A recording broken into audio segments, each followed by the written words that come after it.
Bienvenue dans Morgane sans filtre.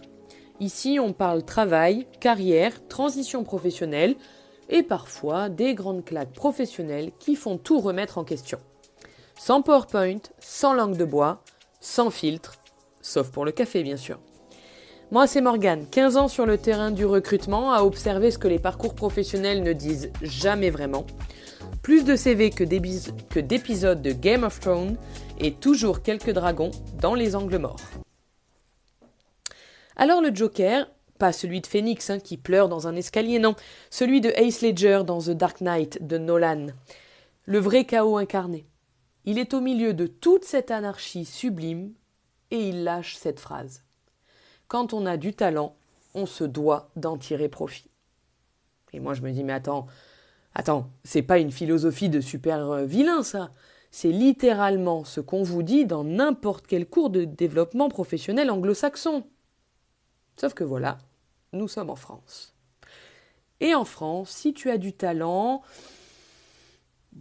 il serait bien de ne pas trop le dire, parce que si tu oses le dire, alors on te regarde comme si tu avais renversé du vin rouge sur une nappe blanche chez Belle Maman.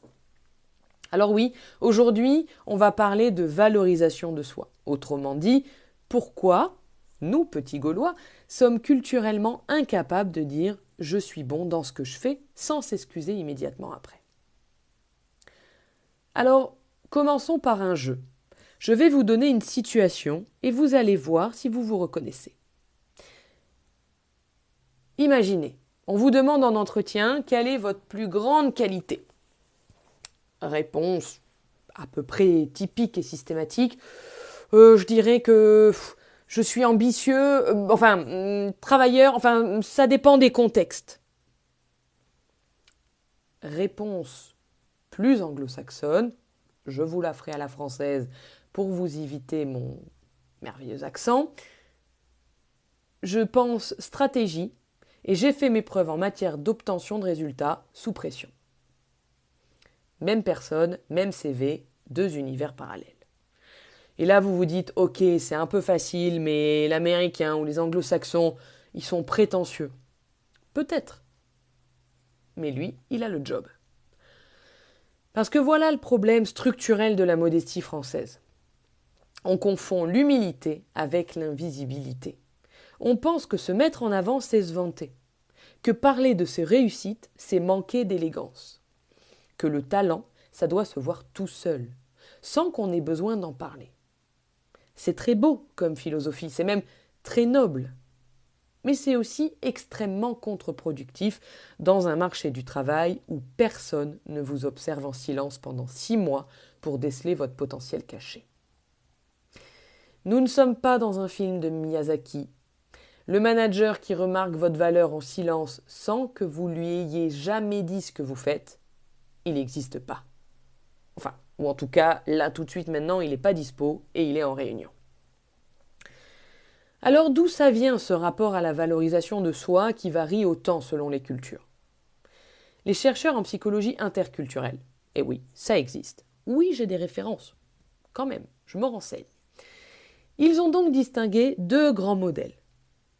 Le modèle individualiste, dominant dans les pays anglo-saxons, Scandinavie incluse dans une certaine mesure, valorise l'affirmation de soi, la visibilité, le fameux personal branding. Là-bas, parler de ses accomplissements, c'est une compétence professionnelle à part entière. Il y a même des coachs dédiés à ça, des livres entiers sur le self-promotion without being a jerk, ou comment faire son autopromotion sans être un crétin. Ils ont nommé le problème, ce qui veut dire qu'ils ont aussi cherché la solution. L'autre modèle, collectiviste ou hiérarchique, dont la France fait partie, malgré ses convictions libérales, préfère la reconnaissance venue de l'extérieur. On attend que le groupe valide, on attend que le chef remarque. On attend encore un peu. Et là où ça devient intéressant, un peu tragique je vous l'accorde, c'est que ce modèle français, il a une histoire. La France, pays de la méritocratie républicaine, a théoriquement construit tout son système éducatif et professionnel sur l'idée que le mérite parle pour lui-même. Les grandes écoles, les concours, l'excellence silencieuse récompensée par le classement. Sauf que voilà, le monde du travail du XXIe siècle ne fonctionne plus comme ça. Le recrutement, le personal branding ou l'image de marque à titre personnel, les réseaux sociaux professionnels, tout ça repose sur votre capacité à vous raconter, à construire un récit, à dire « voilà ce que je sais faire, voilà ce que j'ai accompli, voilà pourquoi vous devriez travailler avec moi ». Et là, le Français moyen ouvre la bouche, rougit légèrement et dit « je fais de mon mieux, pardon, excusez-moi ».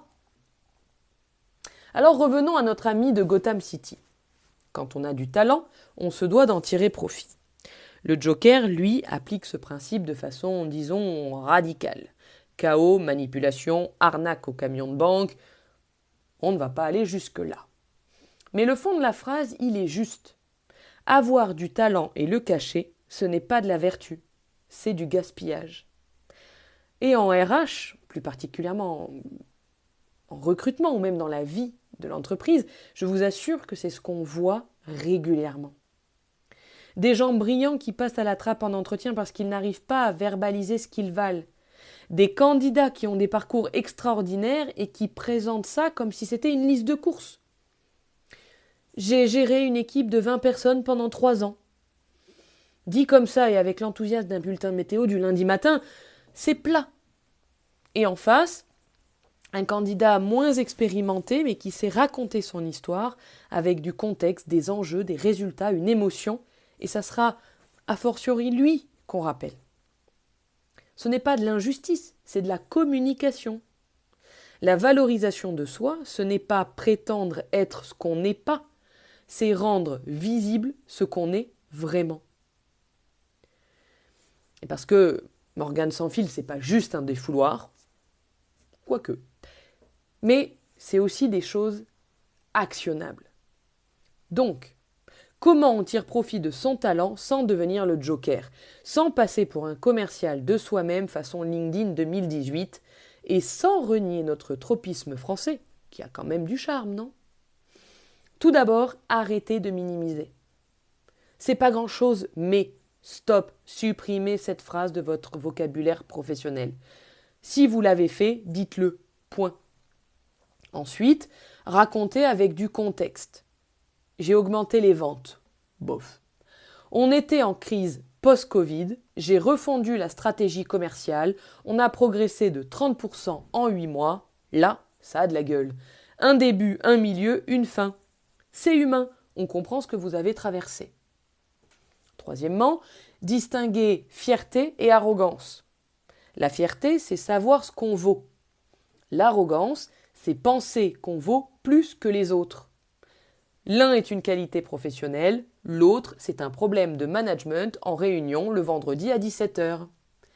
Et enfin, emprunter aux anglo-saxons sans tout copier. L'elevator pitch, vous savez, cette capacité à vous présenter sur un trajet en ascenseur, ça, c'est utile. Le fake it till you make it, ou fais semblant jusqu'à ce que ça marche, beaucoup moins. Alors il y a une voie française. Elle existe et elle fonctionne, qui est de se valoriser avec authenticité, sans survendre, en étant précis et ancré dans du concret. On peut être modeste et visible. Ce n'est pas un paradoxe, c'est un juste équilibre qui s'apprend. Alors voilà, le Joker avait du talent. Il l'a exploité. Il a mis Gotham à feu à sang, certes, mais c'est parce qu'il manquait de coaching en reconversion professionnelle, voilà tout. Si vous avez reconnu quelqu'un dans cet épisode, votre collègue, un candidat ou même vous, je vous donne la même consigne que je donne à mes clients en bilan de compétences. Prenez 5 minutes. Écrivez 3 choses que vous avez accomplies cette année dont vous êtes fier. Pas satisfait, hein ? Fier, vraiment. Et si vous n'arrivez pas à en trouver 3, je pense qu'on a un petit peu de boulot ensemble. Avant que je vous lâche, petite info en avant-première, et je pèse mes mots. Morgane Sans Filtre aura bientôt une newsletter. Oui, une vraie. Pas le truc qu'on reçoit une fois et qu'on met direct dans le dossier promotion sans jamais l'ouvrir. Non, non, non. Une newsletter mensuelle dans laquelle je vous partage les épisodes en avant-première. Oui, vous avez bien entendu, en avant-première. Et peut-être 2-3 petites indiscrétions. Peut-être. Alors, pour les premiers abonnés, les vrais, ceux qui vont s'inscrire avant tout le monde, vous aurez un épisode bonus, exclusif. Vous ne le retrouverez nulle part ailleurs. Le lien arrive très bientôt. Guettez mes réseaux. Et si vous ne me suivez pas encore, c'est le moment de corriger cette erreur de parcours. Morgane sans filtre, disponible sur toutes les plateformes. Et comme toujours, sans filtre. Sauf pour le café, bien sûr.